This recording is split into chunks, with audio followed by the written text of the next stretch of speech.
Hello and welcome back to another episode of the Employee to Boss podcast. Today I have a really special episode for you. It's actually with one of my family friends. Her name is Nichole LaVigne, and her family and my family have been friends for what feels like forever. My sister and Nicole's daughter used to play soccer together, then they were roommates, and so definitely just a long history with them, and so I'm so thankful that she let me interview her on the Employee to Boss podcast. So like I said, today my guest is Nichole LaVigne. She is a real estate agent in Las Vegas, but she's also a real estate mentor. So she has a team that she mentors and really pushes. She says that in their first year, she wants them to close 10 deals. And so she really inspires them, pushes them to be the best real estate agents that they can. So in this episode, we discuss everything from NLP and how it can help with real estate. We also talk about how she functions for years. She's been in this industry since 2006, right around the time of the real estate crash. But we talk about how she functions in a commission-based industry and plans her income. And then we also talk a lot about how she coaches other real estate agents and what, some tips for real estate agents, what they should know, what they should practice, and really how they can push themselves to be better. We talk about dealing with rejection and then also the real estate sales cycle. So she says that she has to talk to quite a lot of people before she can actually make a deal because of the way that the real estate world works. So let's get right into this episode with Nichole LaVigne. Hello, Nichole. Thank you so much for joining me. I'm so excited for today. Hi, Haley. Thank you so much for having me. I'm also excited. We've been talking about this for a long time, and It's finally happening. It is. So for the listeners, Nicole's family and my family have been friends for what feels like forever. And so when I went home for Christmas, we started talking about, I honestly think it might have been like a year ago that we started talking about this. Yeah. Having you on my podcast, because I haven't interviewed a realtor before and I want to get to know you more. So win-win. Let's party. Let's have fun. Let's do this. Definitely. So if you want to start off by telling us about yourself and what you do in Las Vegas, I would love to learn more about that. That sounds great. My name is Nichole LaVigne. I run a small real estate team here in Las Vegas. I have been living in this beautiful, great city for 18 years, and I started my business when I moved here back in 2006. Yes, you heard that right. I started during the crash. So I never got spoiled, and I learned to take my business and management degree to really apply it to entrepreneurship skills and build a business from the ground up in one of the worst real estate markets. You had to go through a lot to deal with that, I'm assuming. But what did you do before that really led you to starting in real estate in probably the worst time? It's a great question. So before that, I'm an East Coaster. I migrated out of the snow and the traffic and came here with my two young daughters. And I was a paralegal for 9 years. I had finished my degree at Johns Hopkins University in business management, entrepreneurial studies. And I just decided to start from scratch. And lo and behold, a few months later, the whole world turned upside down and the crash happened, but nothing got in my way. I was determined not to fail. I love that. So one of the things that I always really admire about you and other realtors is like the community aspect. And you're always searching for, your next lead, your next client, the next house you're going to sell. And I know personally for me that like hunting would be a lot. So how just honestly for me, that would just like drain me. So how do you manage all of that? That's a great question. So there's no doubt that real estate is number one, a relationships business. And number two, it's a sales business at the end of the day. So the first part of, as you said, hunting and nurturing the leads is having a decent personality that you can communicate well with people, and you have to like people to some level.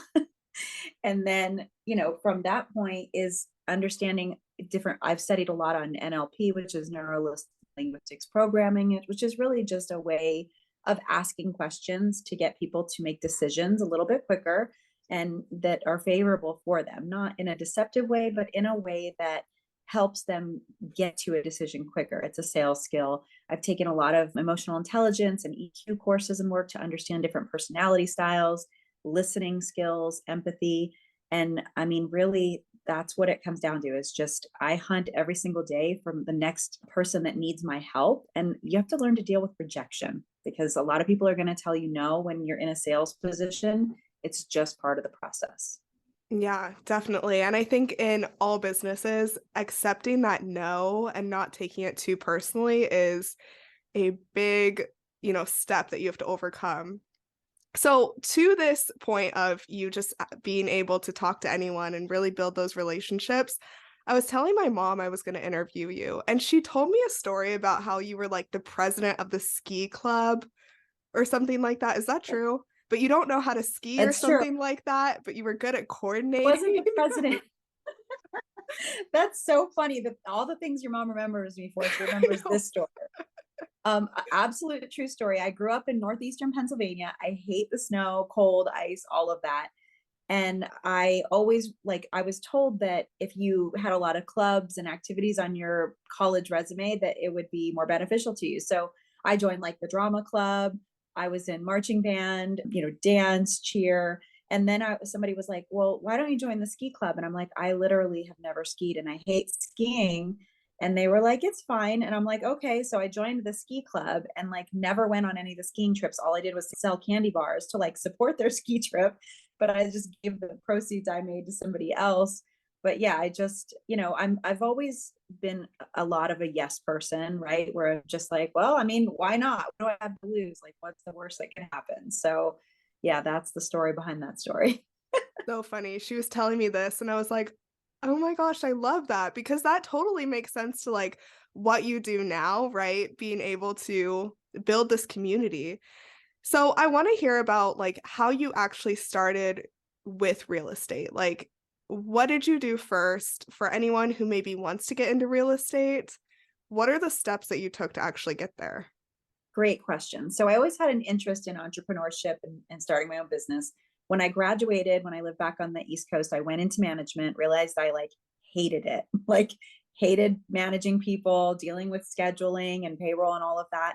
And yes, that's part of being an entrepreneur, but it was for a major corporation. It didn't really benefit me and it was on their terms. So I owned a home back east and so did my fiance at the time. And I had the most amazing realtor. Her name was Janelle Best. And she had a southern drawl that was so sweet. It just lured you in. And she had to be in her 60s or 70s. And she was just cool as a cucumber, such a really like just cool cat. And she said, Nichole, you'd be so good at this. And I was like, no, I don't think I could ever work on straight commissions. Like, this is craziness that you do. Like, you're so good because you've done it for so many years. But I woke up and I heard all these limiting beliefs and this self-talk that I was having. And when I met the realtor out here in Las Vegas, he invited me to get my license and join his team. So I started on a team for the first year. And once I navigated and figured out how that all worked, that it was just a game of talking to people. The more people I talked to, the more opportunities I had to find people that needed my help. I quickly escalated to his top selling team agent and then went out on my own as an individual agent. Yeah, and that's a really big point of being commission based, 100% commission based, right? Like you have to be on call all the time, ready for your clients, ready to accept the next client who's going to come to you. And, our families met when you had two young kids. So I'd love to hear like how you raised kids while still being able to be in this commission-based industry. Another great question. And I'm going to probably go off topic so much because there's so many beautiful advantages to this business when I'm, recruiting and coaching new agents to the industry in general or to my team specifically. I mean, because of this business, I have never missed a cheerleading competition, a soccer game. Like the gift is that you have this freedom, right? You're an entrepreneur, you can do what you want, an independent contractor. So what I quickly learned was that when I had a schedule, I created a schedule that worked for me and my lifestyle. It made me profitable and gave me the freedom to set boundaries so that I didn't have to work 24/7. Even to this day, my phone goes on do not disturb from 7 p.m. to 7 a.m. I don't answer calls after 7 p.m. unless it's like some stage 5 emergency. But basically I train my clients to understand that if you text me at 9 p.m., you're not going to get an answer till the next day. And that brings peace and sanity to my life so that I can spend time with my family and the people that I love. I almost always take Sundays off for football and other things. And yeah, I mean, it's just been a beautiful ride. My girls are now, your age, as you know, but for the audience, they're 22 and 24, and we've traveled and I've been able to be a part of all of their activities. So it's really about setting boundaries that work for you and your family and then implementing them and not deviating from that schedule and those boundaries. But here's the catch that agents get stuck in, right? When you see them working constantly and never taking a day off, it's because what I've seen in my experience, it's because they're not working during the hours they're supposed to be working. You don't have that guilt, or I didn't have that guilt when I knew I was supposed to be on the phone from 8 to 11 prospecting to find a buyer for my listing and I didn't do it. Then I'd be working all weekend because I'd feel some sort of way about it. Does that make sense? Yeah, it does. And then on the money side of things, right? So for my business, I set like an income goal and then I break that down to like monthly. So for you being commission based, how do you kind of like structure making sure that you're going to make enough and maybe above that, but really like keeping on track with that? Another great question. Man, you're really hitting some good singers. So without getting too complicated, I track all of my numbers. I always have, and I always do, much like you said. I set my business plan is actually right here. It's in front of me every day for me to look at. I keep my goals in front of me. I have quarterly goal list right here. And I know exactly what my living expenses are, what my fun expenses are. And that's what keeps me motivated to, get through that next no. So that being said, I break it down. What my iPad is sitting on is actually my weekly goal sheet. So I set a weekly goal to talk to 100 people. And I know based on the numbers that I've tracked that for about every 40 people that I talk to, I will set a listing appointment. And about every 60 people I talk to, I will take a listing. So if I talk to 100 people a week, I will take one listing a week on average. Sometimes I'll take two, sometimes I'll take zero, but by the end of the year, it all irons out, which means I'll take roughly about 50 listings a year. About 89-90% of those will sell because things happen. People cancel, whatever happens in families, not all of them will sell. And then I work the numbers backwards from that, knowing that if I take this many listings, by natural attrition, because I've been in the business for a while, I'll pick up buyers along that way through the prospecting. And then I know that my average commission check is X. And I know if I stay on track to take that many listings and then pick up, X number of buyers, that I'll hit the income goal that I'm looking for. I like that. I do the same thing. I have post-it notes all over this wall. I look like a crazy person. But do you want to start growing your business rapidly in a really fun way? Do you want to increase your visibility and profits? I have just the thing for you. My course, Great Guesting: How to Grow Your Business Through Being a Podcast Guest, is now available, and it's guaranteed to get you on podcasts. Do you want to connect with more clients, share your story, make stronger connections, and grow your audience? But do you find that you're second guessing yourself, are indecisive on a topic because you're into so many things, and thinking, is this even possible? You'll love this step-by-step guide on how to be a podcast guest. We go over 6 lessons that are knowing your story, narrowing down the topic, finding podcasts to be on, setting up your audio, preparing to record, and of course, marketing, because that's what I'm all about. Being a guest can be fun, but if you don't have a plan to go with it, you're really just spending the hour talking. You're not moving your business forward, and that's exactly what this course is designed to teach you. You can find this course on my website at Espresso Podcast Production, and I guarantee you that you will be a guest on podcasts in no time. That's really interesting to me, and I feel like with real estate agents, how do you get out of that like instant gratification type of mindset? If that even exists, I don't know. No, it's a real thing, especially the past 2 years because the market was so hot. But things are changing. I know our transaction count the last probably 60, 90 days has been down almost 50%. So, if an average agent was closing 5 transactions per month, they were closing 2.5 transactions per month, which is a big difference unless they doubled the number of people they were talking to. Now, I want to also preface this by saying I'm a weirdo and not a lot of agents function this way. Most of, there's other ways to get business. People will go on social media to open houses.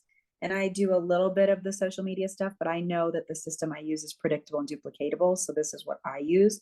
Other agents find other ways of attracting business, including buying leads, which is a whole different spectrum. Although there is still an accounting on that where, if you buy 100 leads, there's a 10% click ratio or whatever, and, you break it down from there. I just don't spend as much money on those sorts of lead sources.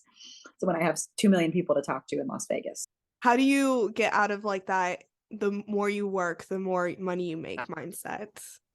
I mean, for me, I don't ever want to get out of that other than setting the boundaries, right? So I love the fact that in this business, there's no cap on my income, right? So I can work as much as I want. I can work myself into the ground and I can make as much money as I want. But I've also been there in that part of my business and I've seen the cost. Every action in life has a cost. It has a price you pay. And the prices that I paid were, missing some important things probably in my marriage, which is no longer a thing, missing some important things with maybe my parents, not being present, not listening to my kids when they were talking to me. Like there's a lot of breakdowns that happen and prices that I paid to make the money that I made. And there's no regrets. I think it's just for me as I got older, understanding those prices were paid and deciding if it was worth it. And maybe back then when I needed to hustle as a single parent, I needed to, and that was the way that it was. But now I've definitely grown and learned some things. So the money is important and I like maintaining a certain lifestyle for sure and being able to provide a wonderful lifestyle for my kids and my family. But I know now when to cut it off to not get into that grind and that cycle of losing myself, my self-care, and losing the connections in my relationships. Totally. And that growth is like what everyone in business strives for, because when we have a 9 to 5, of course you can overwork. There's workaholics. I see them Yeah, everywhere, but there is a point where you can just shut your laptop and like the company will go on with or without you, right? But with your own business, it's you or nothing. And so taking that time off can be stressful. Really, like even taking a day off can be stressful. So that's really great for advice that sure. you just shared there. I know you mentioned for every like 50 people you talk to, you will get a listing. I didn't realize it was such a big margin, right? Like it's a lot of people to talk to. How do you manage having that many conversations a week? Great question. So what a lot of people when I'm vetting and interviewing a new agent to come into the business and on my team, I'm very raw and honest with them. And one of the things that people don't see is that real estate is a 90-day sales cycle, right? So like if I'm out selling solar and I knock on 100 doors, I don't know what the ratio is, but let's just say 5 people want to buy solar. They buy solar that moment at that door, sign the contract, their solar is installed, let's call it within 30 days, and you have a check, right? Real estate is not that way. So I can talk to 100 people a week and one of them says, well, we are actually thinking about buying a home, we're renting this home now. Well, great. So then the process is, then I've got to connect them with a lender, and then it might take them a week or two till they fill out the loan application and give them all of the supporting documents, their pay stubs, their tax returns, and then then the lender finally approves them. I mean, we could be 2 to 3 weeks in now and their lease doesn't end for another 30 days. So, we're shopping around waiting. And then when we finally do go out and we find them the perfect home and they're madly in love with it, it takes another 30 to 45 days for the loan processing to happen and the closing. So every lead that I generate today, I always coach my new agents, like, understand that's not going to pay me. Today's almost March 1st. That's not going to pay me till April, May. So that's a very different sales cycle than a lot of industries. Totally. Okay. That makes a lot of sense because I was like, that is a lot of people that you have to talk to. But now I kind of see how it all pans out and super interesting. So it's like the work you do now, you see the results later.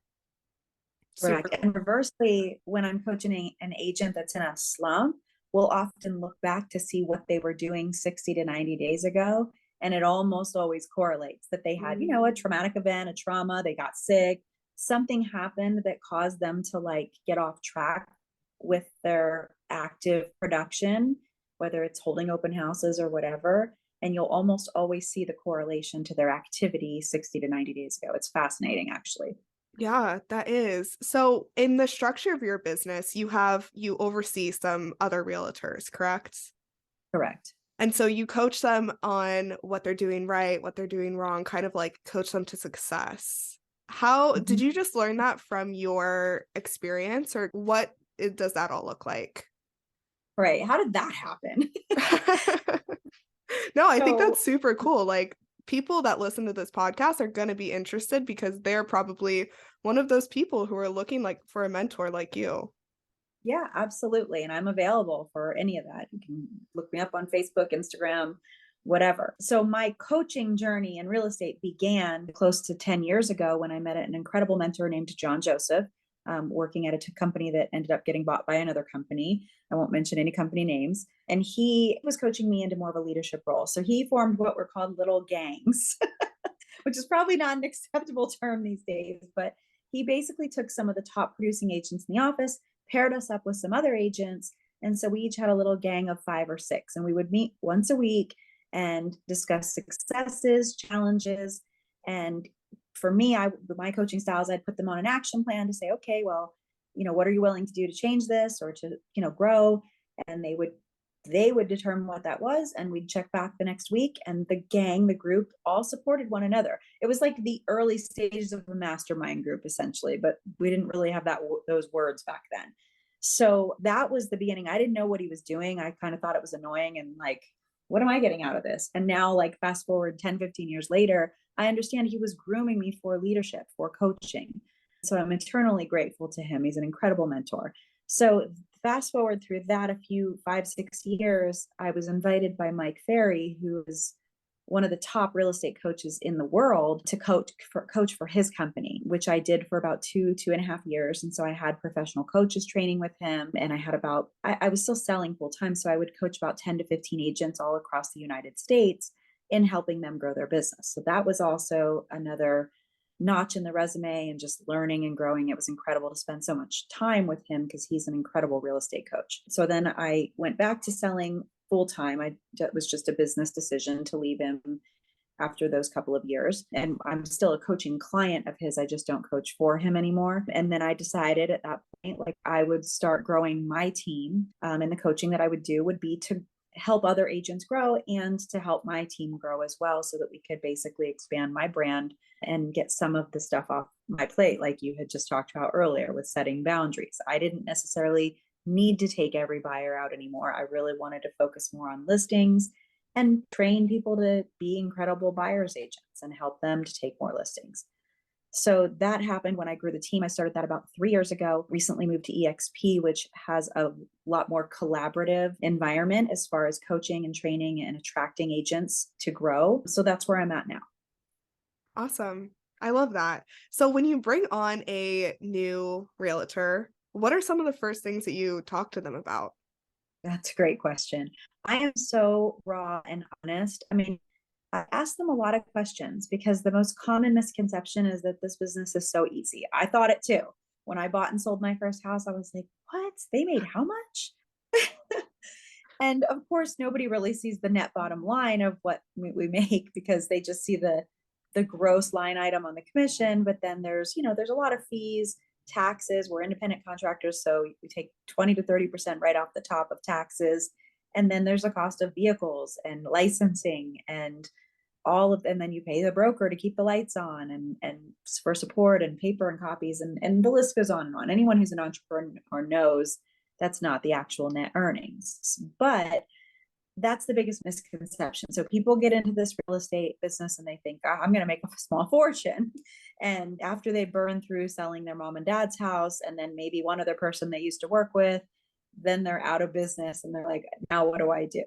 So I sit down and I really talk with them about, what are you willing to do? What are your goals? Like, some people get into the business and they're okay doing like one deal a quarter, 4 transactions a year, just servicing their friends and family. And that's okay. Like, There's nothing wrong with that. And that's why with the current company I'm at, I can say, well, then it probably is a better idea if you just go with the company as an individual agent, because my goal for a team agent on my team is 10 deals their first year, about an average of one a month. And again, that's okay. Either way is fine. There's no right or wrong way to run the business, but I want to definitely misspell the assumption that you're just going to get into the business and be a millionaire and be flipping houses in 2 months, because that's definitely not usually the way that it goes unless you have some incredible book of business from another business. Yeah. Oh my gosh. I even see that in the entrepreneur online service provider space where it's like, you can make so much money in your first month. And I'm like, you probably won't, because you need to set everything up and get your mindset in check and figure out how to run a business. Like, there's a lot of steps before you can make that first like 10K month or whatever it is that you're striving for, right? Okay, so that's awesome that you kind of like push them to get that one deal a month average type. And so, does like every real estate agent have a mentor? That's a really good question. I'm like, And the I answer is truly no. don't know this. No, it's a lot of people don't. And that's why the team you choose to affiliate with or the company is super important, because there's a wide variety of brokerages out there. And obviously, the more service you want, the more cut of the commission that they take.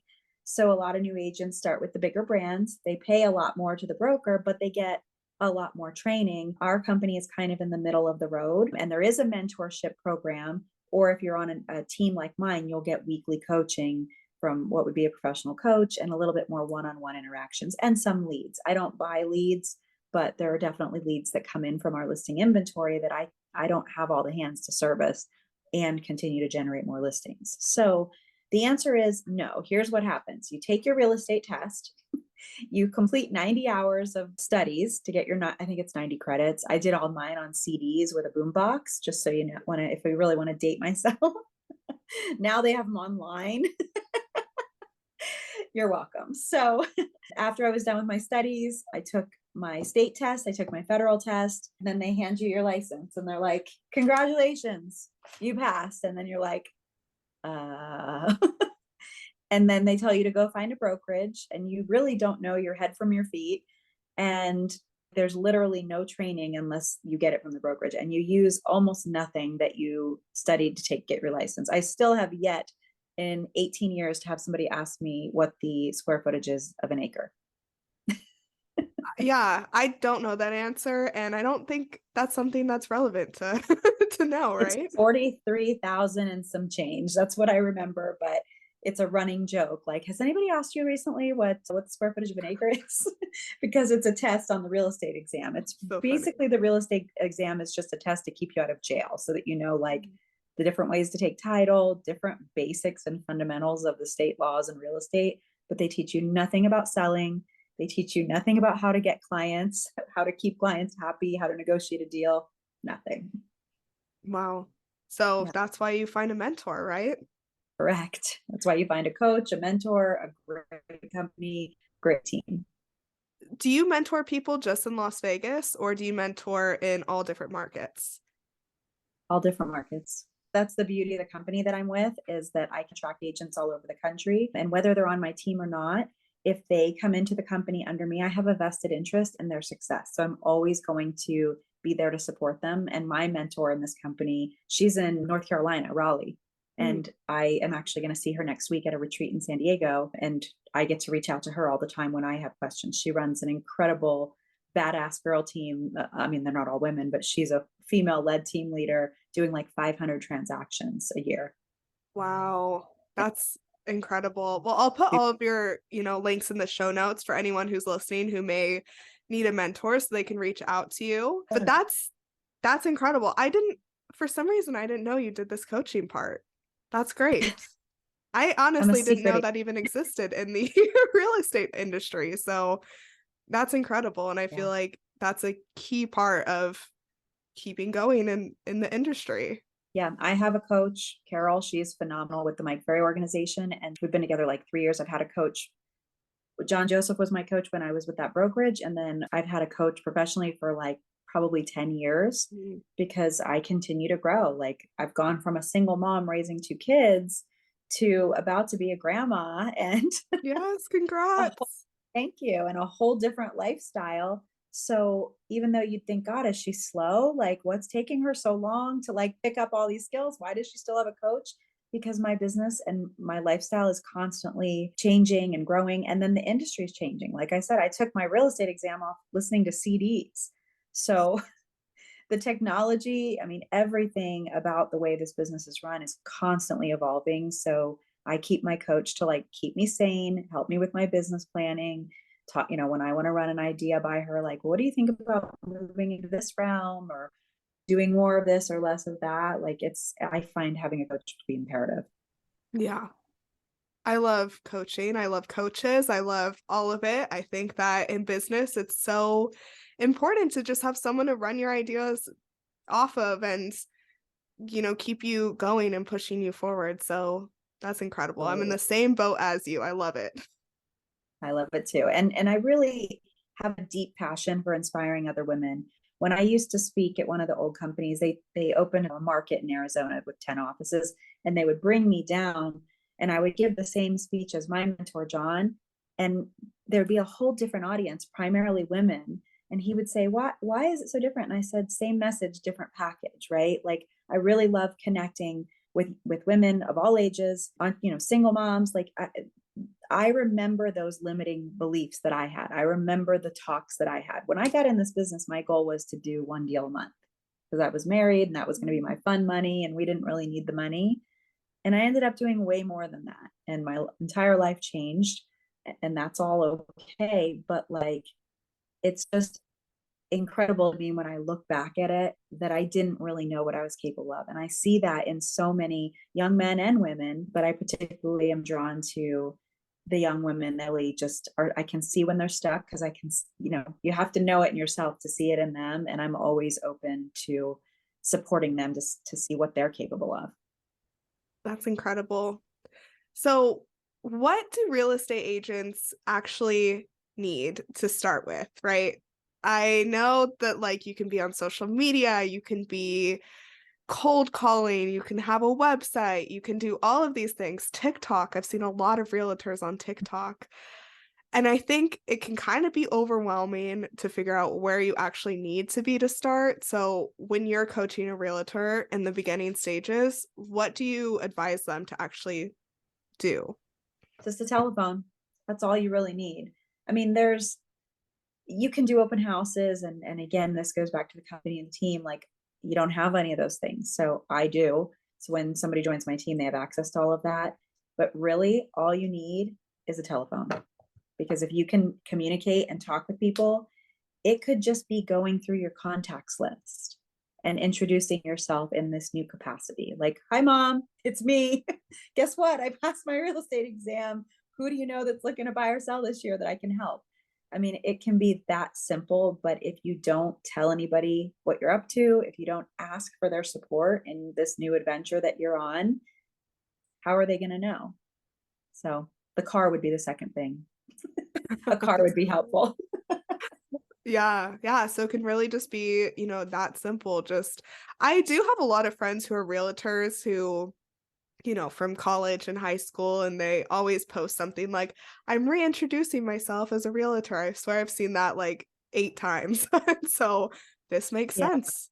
This makes That's, sense. I'm going to say something that's a little edgy and generational. So I hope I don't trigger anybody because I'm definitely on social media. It's not my primary means of communication, but when I'm coaching younger or new agents, like calling people and that human connection is so much more meaningful than like, oh, I saw on TikTok that Haley's, asking for real estate business again. Like, it's nice that it's like an advertisement and a reminder, but genuinely calling and saying, hey, Haley, it's Nichole. I'm just checking in on you. How are you? Like, we haven't talked in a while. Is everything good? What are you up to?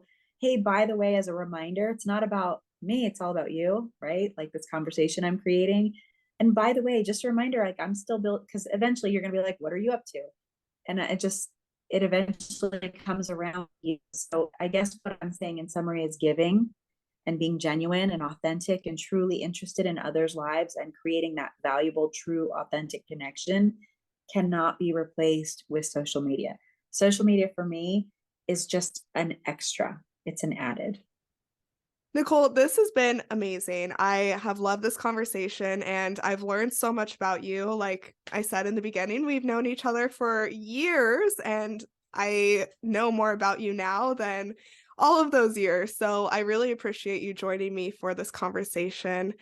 To start wrapping up, I would love it if you could share 3 actionable tips for the audience to take that they can start today to maybe become a realtor or maybe take a step forward in their business. What do you challenge them to do?